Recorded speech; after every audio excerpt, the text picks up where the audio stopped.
Here's to those who Wisconsin.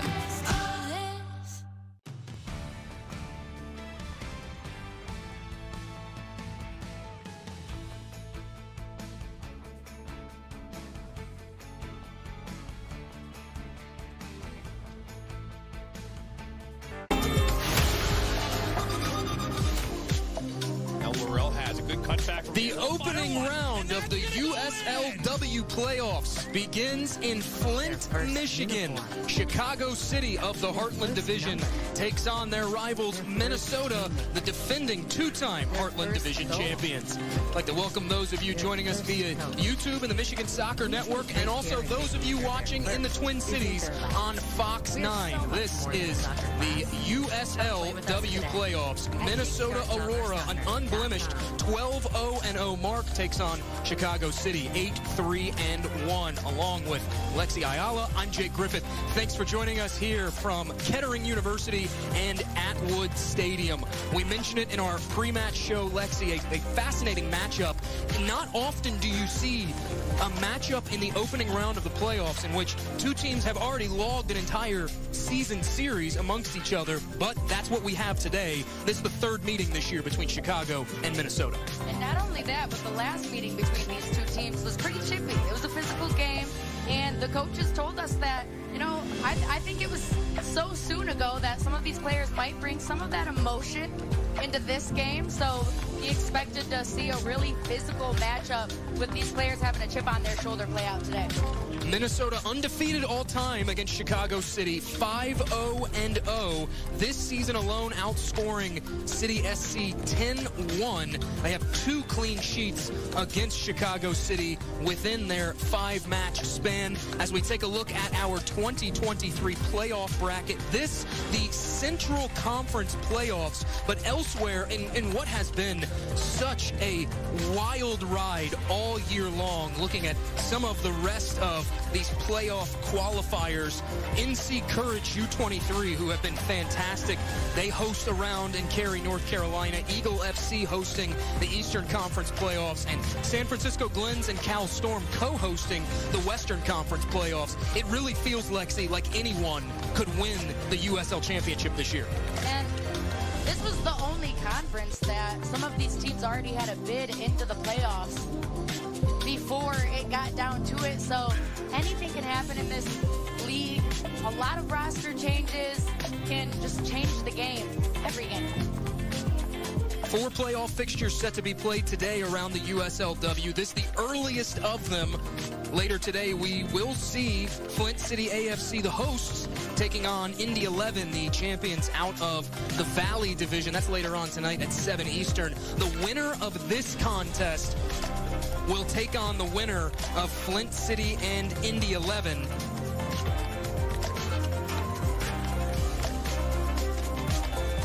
And now a chance to shout out our sponsors. This match brought to you by Ally Financial. When you watch the game, you change the game. Also by Granite City, eat good eats, drink good drinks, have good times. Buffalo Wild Wings, wings, beer, and sports. Commercial Graphics, creating solutions to your graphic design problems. Ollie Live Sports, measure what matters. Dort Financial, fulfilling dreams. Soccer Parenting Association, let's make youth soccer better. And Trivelloni Asset Management, fully independent fee, only financial advice. We are moments away from the opening kick here at Atwood Stadium between Chicago City and Minnesota Aurora. City SC in the powder blue with the white shorts. Minnesota in the traditional home all midnight blue. Minnesota is the top seed in this Central Conference playoffs. 36 points in the Heartland Division table this year, 2 better than how they finished a season ago.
That was beautiful. Got some pipes on her, and you know, if I could sing, maybe I wouldn't be a broadcaster. I'd be out there singing the national anthem with her. That was beautiful. Nobody wants to hear me sing, I can tell you that much. Me either. I wish. Let's take a look at our match officials today. Carrie Martinez will be the center official. Taylor Heemstra, Amy Willing, and Ashley Vrindenberg rounding out the officiating crew. And all female officiating crew today. That is significant because that's something that during the regular season, all pre-professional soccer matches that took place in the state of Michigan had all female officiating crews. Very important as we continue to break down barriers, so to speak, in professional and pre-professional soccer. Very cool. I love it. Girl power, and you're even seeing a lot of the coaching staffs start to not just utilize and incorporate more women on their staff, but you see some all-female staff, so it's pretty cool.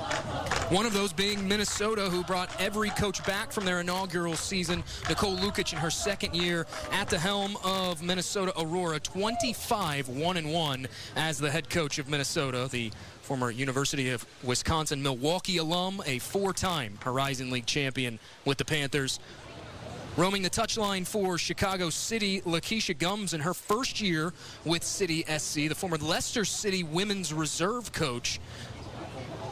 It's something we talked about on the broadcast in Egan, but it's important to bring back up what Gums has done this year in restructuring the roster, reinfusing Chicago City with high-level Division I talent. I mean, you look Illinois State, Illinois, Northwestern, UIC, NC State. In goal today, Bella Shop, the Brown Bear, I should say, Ivy League honorable mention. They have brought in a lot of high-level D1 talent. Absolutely. Northwestern, Pittsburgh, North Carolina State, a lot of players where Chicago City SC used to kind of just pull up from their youth divisions and the programs under them. Now they're actually trying to search for that depth and that balance. So I'm really excited for the future of this Chicago program. Chicago City making their first ever playoff appearance. Prior to joining the USL-W for the 2022 season and beyond, they were a part of the WPSL, did not qualify for the playoffs. It was also their best finish this season, second in the table. Best table finish since the 2019 campaign. They finished as division runners-up to Chicago Red Stars 2 that year in the Lake Michigan division.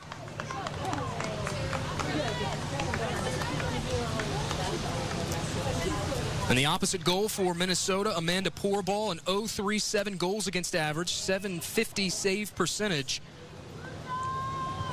Pourball has logged 734 minutes in net this season. The whistle sounds, and the USL-W playoffs are underway.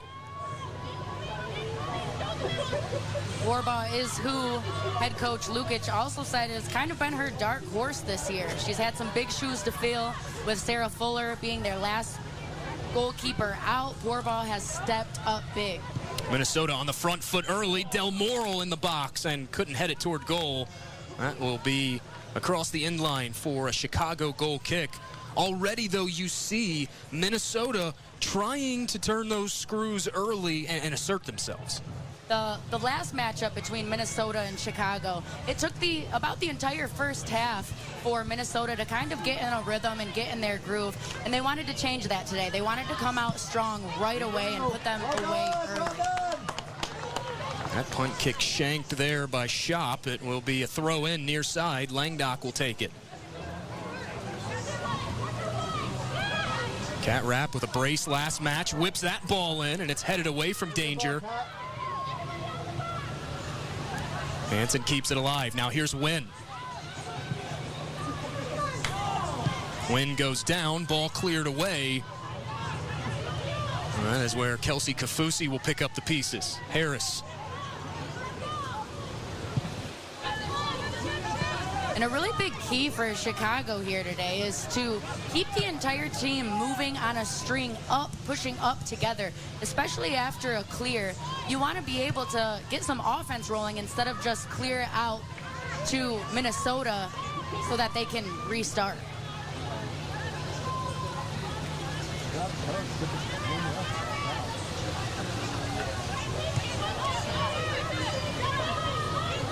Chicago City losing ground. Here's Miller.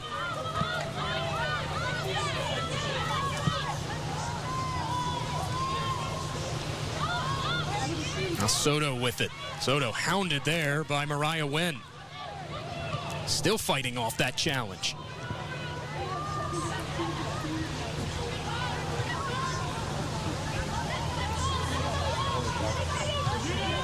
Aurora head coach Nicole Lukic told us earlier this week she looked back at the first two matchups and said in both of those matchups, Chicago City did a good job early of making Minnesota uncomfortable. She felt like, especially in that first matchup, those first 30 minutes were very physical, and Minnesota really needed a reset after the half-hour mark.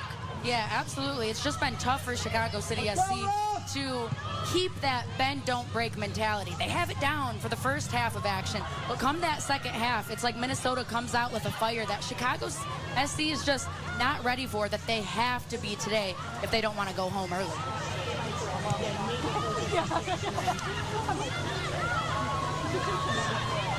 Win, great run, able to win it back. Tried to thread that through to Hansen, and defender coded it well. Good by Wynn, though. She's one of those players that does the dirty work, does things that other players don't want to do. She's really physical and aggressive, and she's just all over the field. That ball was searching for Kelsey Ham, wearing the captain's armband today. Most times it's been Kennedy Burchell, the Illinois Fighting Illini product, that's been the captain for the Chicago team.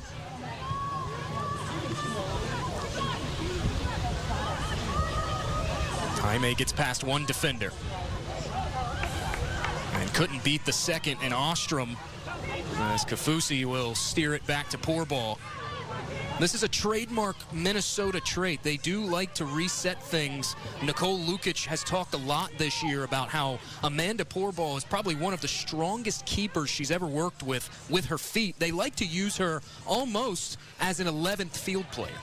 And I love that strategy by Minnesota and head coach Lukic, because it just pulls the entire back line of Chicago all the way up, giving you a lot more space. Here's a great ball forward. Del Moro couldn't corral it in. Now Langdock will join the attack. Hansen tied up and couldn't shake free of a challenge.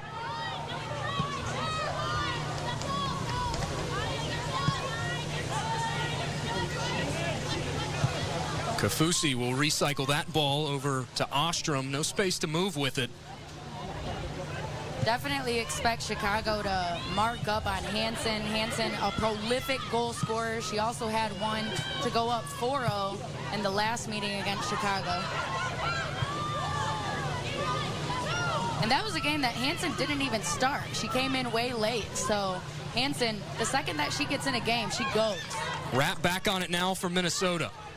Asking questions of the Chicago defense early, and Stone will guide it back to Harris.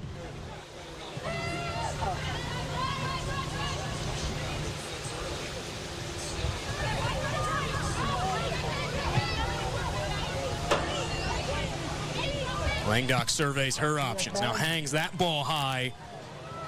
Wynn was looking for a foul, won't get it outside the box, and it's another goal kick coming for Bella Shop. Nice ball there. If Wynn would have been able to sneak behind and back cut on her defenders, it could have been an opportunity for a goal there for Minnesota. However, she was just looking for that foul call, which isn't typical of Wynn. She's a physical player who normally isn't faced by those type of tough plays.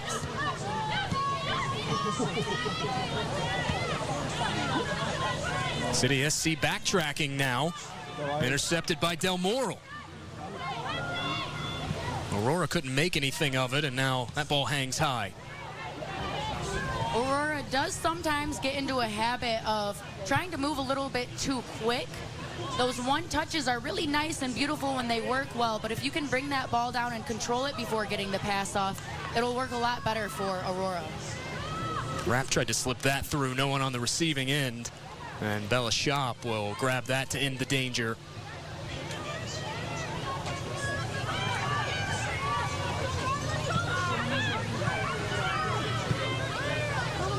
And in Aurora's defense, though, it is hard to stay patient when you're out there and getting near that 18-yard box. You just have it in your blood and your mentality that you want to attack and attack immediately. This part of our broadcast is brought to you by Granite City Food and Brewery. Granite City Food and Brewery. Eat good eats, drink good drinks. Have good times. Visit Troy location at the corner of I-75 and 16 Mile in Troy, or at the corner of 7 Mile and Haggerty in Northville. Chicago City trying to turn on a counterattack here.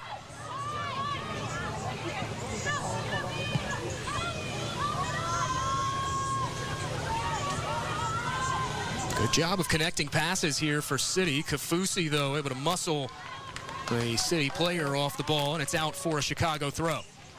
Chicago City did dodge a bullet just moments ago. It was SC's Casey Castro who had to flip that ball back toward her keeper. Didn't mean to, but it was Bella Shop who was ready for it, cleared it out, and got some things going on the offensive end. Aurora looking to jumpstart the rush, and that fizzles out. A foul called, though.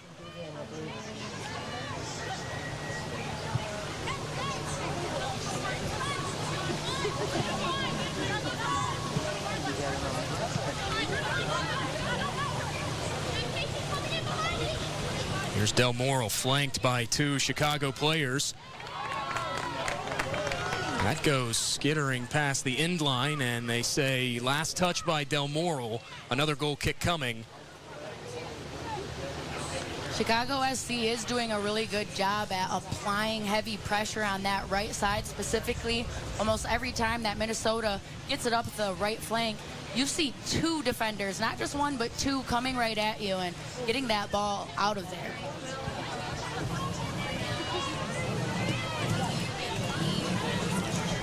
A little bit of rain starting to move into the Flint area.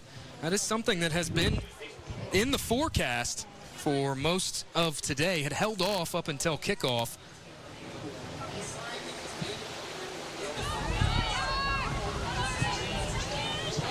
I'm sure as long as no thunderstorms start, the players aren't going to mind. I'm sure it feels really nice for the athletes down on the field.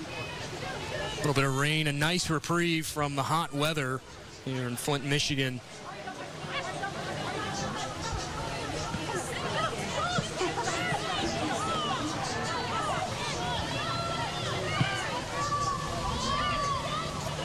Cat Rapp looked like she tweaked herself a little bit. She went to go defend and try to steal the ball away, and then started limping away and grabbing near her knee.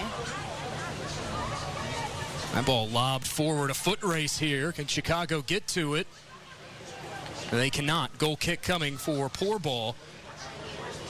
The weather factor is so interesting because anytime wet weather is introduced to the pitch, it does change the way the pitch is played. The ball moves differently than during dry weather. And if this rain continues, that could be something that comes into play as we see this match progress. Minnesota's head coach Nicole Lukic also said that this pitch, though it is similar to TCU, it is less bouncy than TCU. She said that's nice, but we'll see how the rain starts to affect that as this game goes on.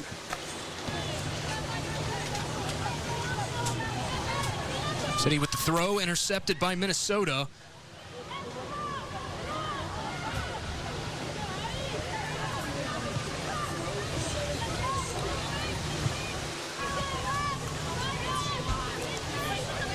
Harris will survey options going forward. Tiana Harris, really the big ticket pickup in the offseason for this Aurora team. A former Mac Herman Trophy watch lister at Kent State. Harris this season 4 goals, began her career at Mississippi State, was the MAC Defensive Player of the Year a few seasons ago. Nicole Lukic has lauded her all season long. Not only head coach Nicole Lukic giving her the props, but I heard you and your broadcast partner coin her the human reset button. She really is. Danny Foxhoven-Young. I have to give credit where credit is due. Danny Foxhoven-Young came up with that, and it's so true because when Tiana Harris is out on the pitch, she really is like a human reset button for this Minnesota team. Very calm under pressure. Yeah, and you can just tell when that ball's in Minnesota's back line, everyone's calm, everyone's getting into their positions, getting ready to attack, but there's just this sense of calmness that hits the field when the ball is brought back to reset. A foul given on the cat wrap run. Kafusi will take this.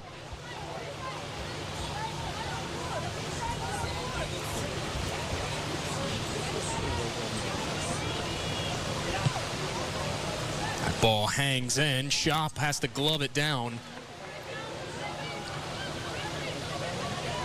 Nice ball there, though, by Kafusi.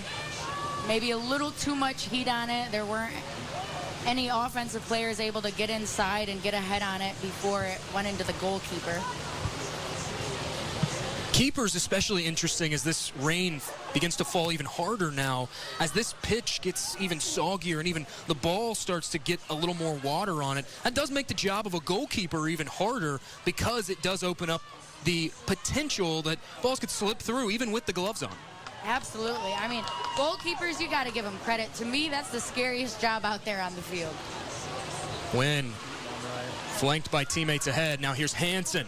Whips that ball in. A little too far in front of a streaking Morgan Stone.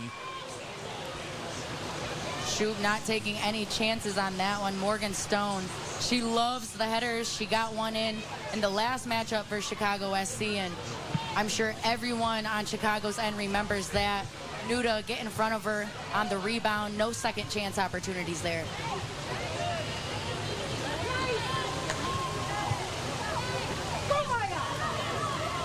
Foot race here between Hansen and Soto.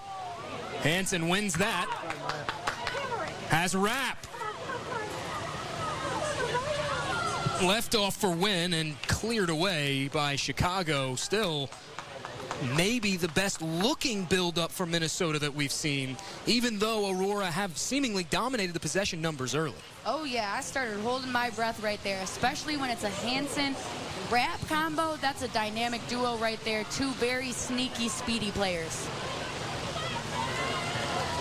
Back top of the box to Langdock. Has a go of it and knocked down again by Shop. I like that shot, though, by Langdock. She had the space and time to get a clean shot off. Might have been a little far out, especially with all of the rain coming down, maybe even interfering with players' visions right now, but a good opportunity nonetheless.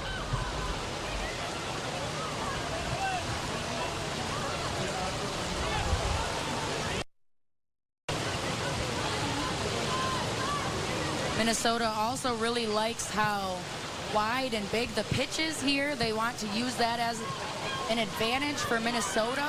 Try to get on those flanks, run it wide, and wear out their opponents. Shop no choice but to just clear that out to take the pressure off. Aurora will have another throw.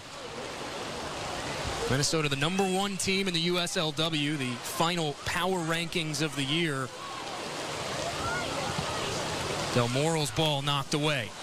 Back through, but offside positioning is where Langdock finds herself.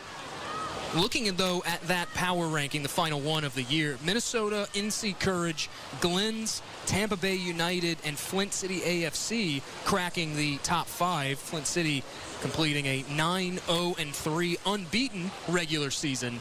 Some very talented teams in that top 5. And it goes back to what we were saying earlier. It really does feel like potentially this is anyone's championship to win this year. Absolutely, and wow, the Cinderella story with Flint City AFC. My goodness, last year they sat all the way at the bottom of the division in last place, and this year made some huge coaching changes, added some big-time players to the roster, and won the division. I mean, it sounds like a movie for Flint City. What an awesome season and big improvement that they've had from last year. Flint City, the second largest win improvement from last year to this year, +7 after going 2-9-1 last year. Only Eagle FC did better this year, +8 after a 3-6-1 campaign last year. Chicago City not able to string anything together, and especially when it comes to trying to play out of Minnesota's high press. they're not able to really play out of it. They're stuck with nothing to do and just no choice but to clear the ball out and give it back to Minnesota, not able to get any possession time of their own going. A reminder to enjoy all Buffalo Wild Wings has to offer when you eat in, order, delivery, or pickup. Watch sports, drink beer, and eat wings. Enjoy Buffalo Wild Wings today. I used to serve there. Oh, hey.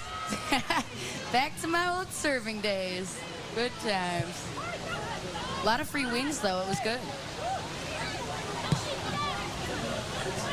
Langdock rips one through the middle. Rapp couldn't get to it. Del Moral, though, will clean it up. Lobs that one ahead. Win.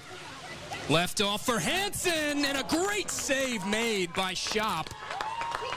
The first real test of the young freshman Bella Shop, and she answers the bell to keep it scoreless.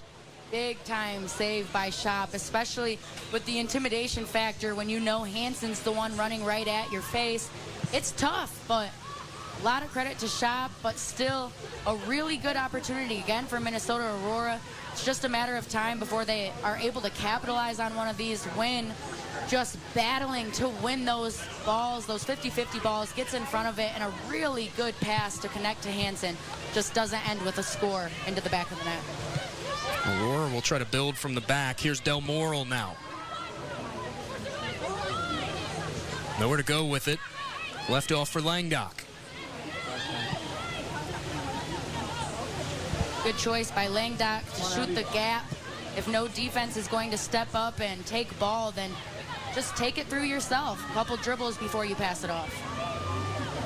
Hansen applying the pressure. A whistle comes in, though, and a foul. Free kick given to Chicago City. Could be a sigh of relief here for Chicago City. At least an opportunity for some possession time. Surprised they didn't just get the ball up the field. Tried to play it from the back. We talked about that physicality earlier in this broadcast. 24 combined fouls last Saturday, 2 total cards issued in that 7-0 Minnesota win. Physicality has been something that has marked this season series, even in the matchup in Chicago earlier this year. Very physical nature. We haven't seen a lot of it, but at times it has shown through.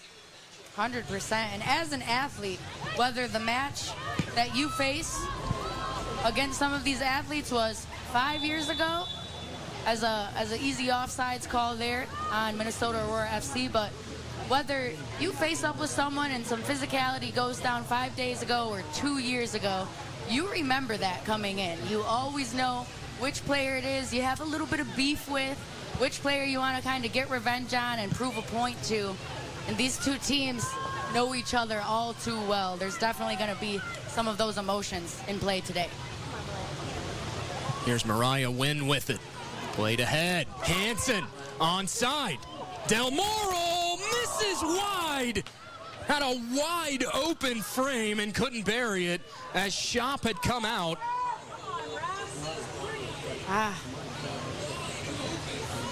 Another good opportunity for Aurora. And it's really interesting because Hansen, she is such a prolific scorer that she has the ability to draw so many defenders toward her at once. She had 3 on her, leaving Del Moral wide open. Just wasn't able to cash it in. Hansen with 12 goals this year, tied for 3rd most in the league. Bailey DeSmit closed out the regular season with 21 goals, including 4 on the final day. A whistle and a foul here against Minnesota, and quickly taken by Chicago.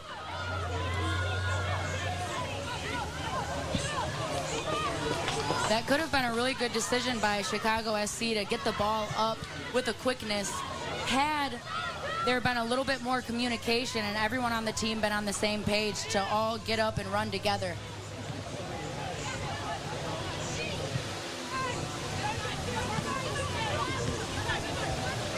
Langdock finds Del Moral.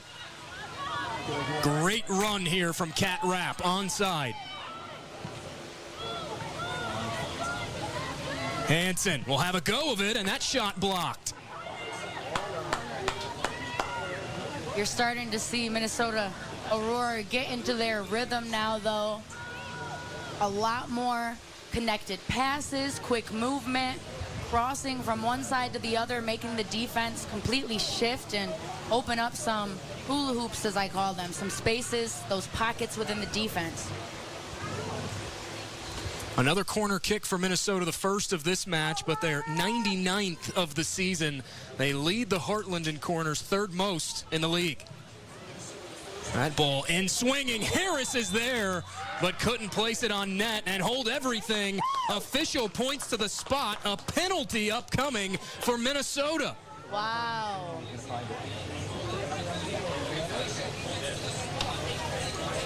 A huge moment in the early goings for Minnesota, who's been deadly accurate from the spot. 4 for 4 on penalties taken this year.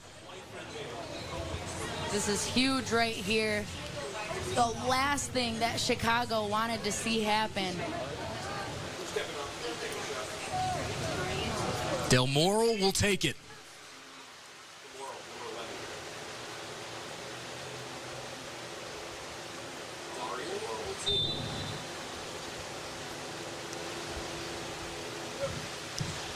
And Del Moro converts. Minnesota an early strike, 1-0. Del Moro really patient with it and loved the decision making to go on the ground with it. It can be really hard for a goalkeeper, especially in a penalty kick situation, to get on the ground in time and stop that ball. Del Moro, textbook right there. Del Moro's third goal of the season. It's the 11th time this year that Minnesota have struck first. 1-0 at the reset. Del Moro, just really high soccer IQ. She knows this game so well. Her technical skills are out of this world, and she just put those on display really quick there. Ball already won back by Minnesota after the reset. For Minnesota Aurora, number 11, Ari Del Moro, in the 24th minute. Minnesota will build from the back here as Kafusi has it. Aurora, the highest scoring team in the league this season. 60 goals entering today's contest. Only 4 conceded. A plus 54 goal differential, the best in a single season in USL-W history. And Wicker's ball, too much weight behind it, out for a Bella Shop goal kick. Yeah, really interesting matchup if it plays out this way on Saturday would be Minnesota and Indy 11, because Indy 11 just had a really crazy game where they scored 16 goals in one game. I mean, it sounds not real. So to see 2 offensive powerhouses go up at it against each other would be a really fun matchup. A whistle comes in. Wickers rode Abby Roy to the ground there. It's interesting you bring up Indy 11, though, because that would be a rematch from last year's opening round matchup in Eagan between Indy 11 and Minnesota. Indy 11 actually struck first in that contest. It took 2 second-half goals for Minnesota to come from behind and win, as we have a whistle for a stoppage. That game that you're talking about last year was Indy 11's only loss on the season. That came in that first round of playoffs. They went the entire regular season undefeated until Minnesota stepped up.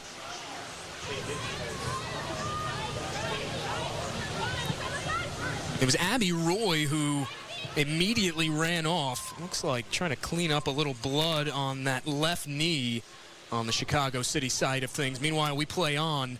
Just shy of 30 minutes elapsed here at Atwood Stadium. Minnesota outshooting Chicago City 5-0 right now, including 3 chances. This part of the broadcast is brought to you by Commercial Graphics, the official graphic supplier of the Michigan Soccer Network. As Minnesota trying to build something here. That shot blocked away. the second effort, but the flag goes up. Del Moral in an offside position. As we were saying, the official graphic supplier of the Michigan Soccer Network, commercial graphic specialties like print, design, signage, apparel, promo items, and vehicle graphics. To inquire about their services, call 586-726-8150 or comgraphics.com. On that last opportunity by Aurora, it was Wynn who had a really quick turn and lethal first step to get past that defense and get a shot off. And then a second chance opportunity off of a rebound, which was really nice for Minnesota to be crashing that and get on top of that first. But the offsides call takes away the opportunity, unfortunately, for Aurora.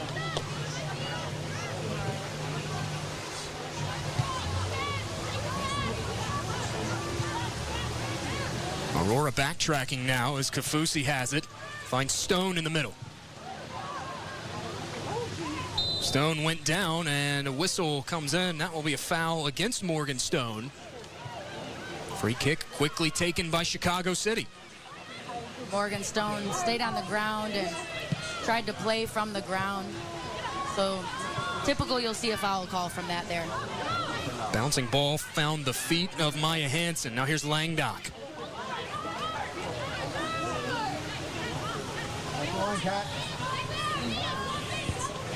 Whipped in, just shy of the foot of Rapp and cleared back into the hands of Bella Shop. Soto was just trying to take the pressure off. That very well could have been a dangerous decision. Ooh, yeah, 2 times now has Chicago's back line cleared the ball backwards. Thankfully, Shop always ready, staying on her toes, hands up, ready for it so that her own team doesn't get one in. Your job to keep them safe. Let's go. A hard collision there between players as Rapp collided there with Hannah Griezik. And official has a quick word with Griezik. Yeah, Rapp has been taking a beating so far today. Earlier on at the beginning of the match, she tweaked what looked like her knee or her ankle. Then later had a foul called on the defender who was on her. And then now another opportunity for Rapp. She's been a tough cookie today. Kafusi dots that in the air. No one on the receiving end for Minnesota.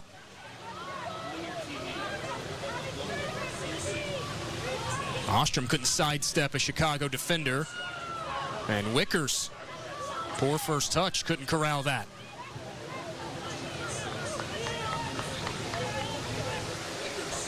And talking about Kat Rapp, you can make the argument that Rapp, even though she's not the leading scorer, she very well could be the most prolific, biggest difference maker for this team, especially at just 19 years old. 9 goals, 6 assists in the regular season. If she can replicate that when she returns to FIU for her next collegiate season, the Panthers could be well within working order of a conference title. Absolutely. Kat Rapp is super fun to watch. And in the last game against Chicago SC, she actually scored her 9th goal off of back-to-back goals.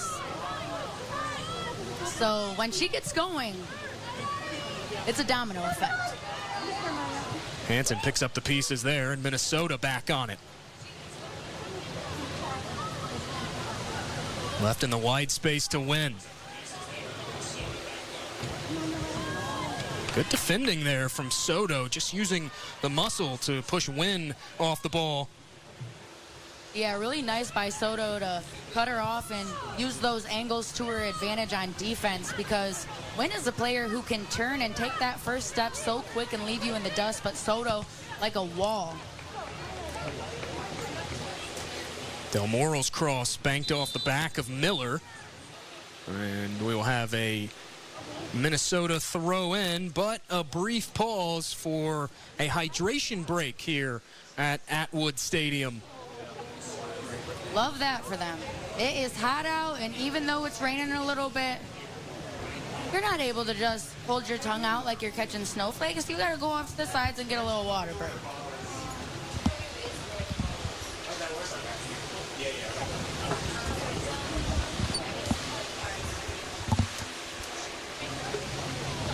We just crossed over the half-hour mark played here in this contest. Minnesota has controlled the possession. They lead on the scoreboard. They have the advantage in shots and corners. If you're Chicago City, as this sort of serves as a de facto timeout, what are some tweaks that you might be making in hopes to pull equal?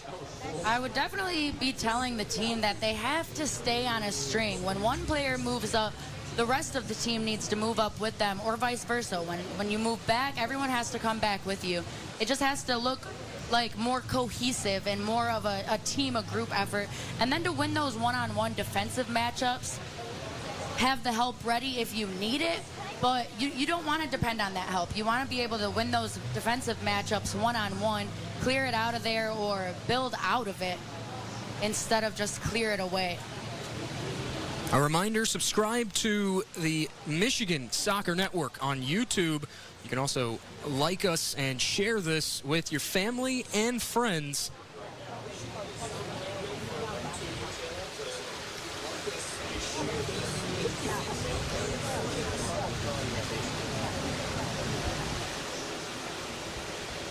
Minnesota has still not allowed Chicago a shot on goal in this contest.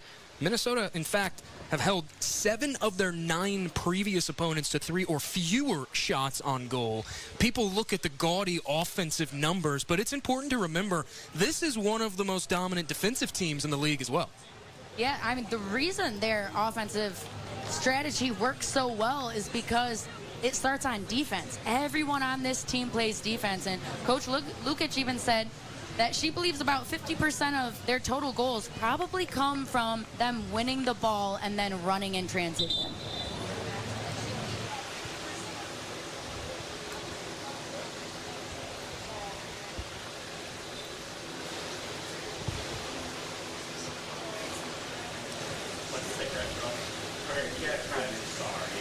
But if Minnesota Aurora can keep this defensive effort up as well, they will accomplish one of their goals. They wanted to get away from this game with another clean sheet on the season.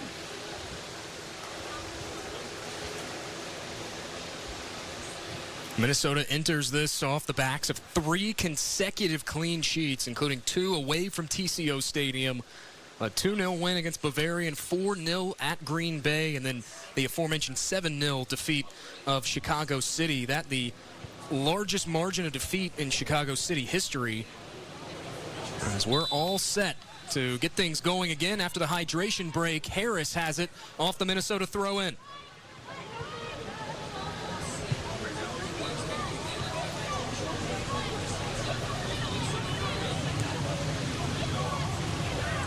Hansen just out of her reach, and it finds the feet of Bella Shop.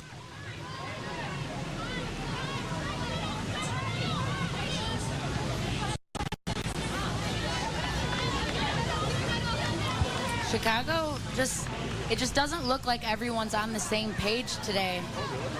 Players aren't communicating as well as they should be in order to connect passes and string along some movement. Langdock hangs one through the middle.